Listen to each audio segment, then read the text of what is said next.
Now, tonight, we begin with the worrying trend of femicide in the country. Close to 100 women and girls have been killed in the last 3 months as the femicide crisis escalates.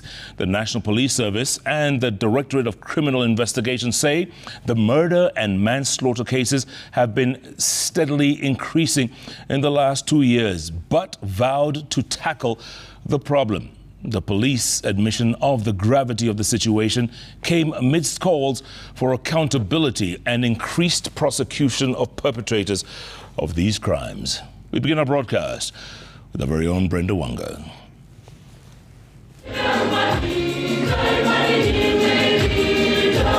The numbers coming from no less than the Government Security Agency and the Gender Ministry paint a grim picture on the status of the safety of women and girls across the country. In the last 3 months alone, the country has reported 97 cases of femicide.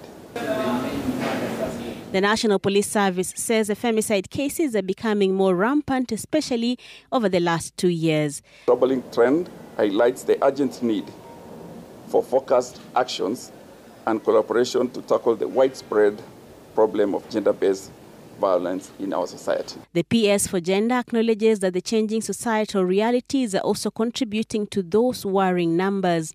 We cannot also ignore the fact that there is a lot of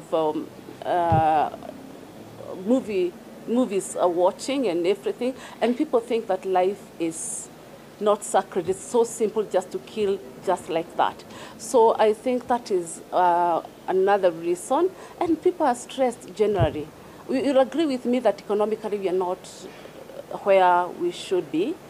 Globally, there has been economic recession. Indeed, the killing of women and children has become a critical issue in the country, with non-state actors calling the attention of the government to this issue.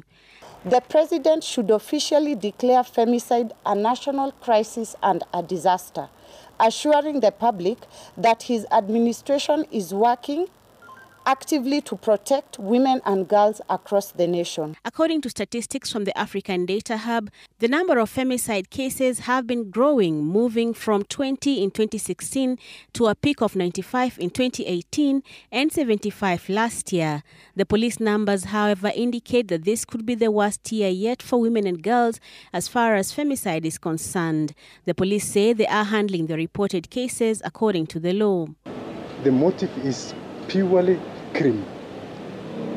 There was no intention to specifically target the members of the gender, of the female gender.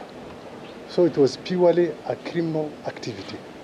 So let's remember the gender not feel that they are being targeted by these criminals. Let us rethink femicide as a crime, as a standalone crime, because what is happening is that some of these suspects, when they are arraigned in court, they are charged with the normal, murder.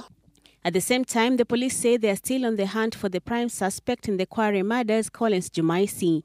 He is suspected of having murdered at least 11 women whose bodies were pieced together from 17 body parts retrieved from the quarry. Brenda Wanga, Citizen TV.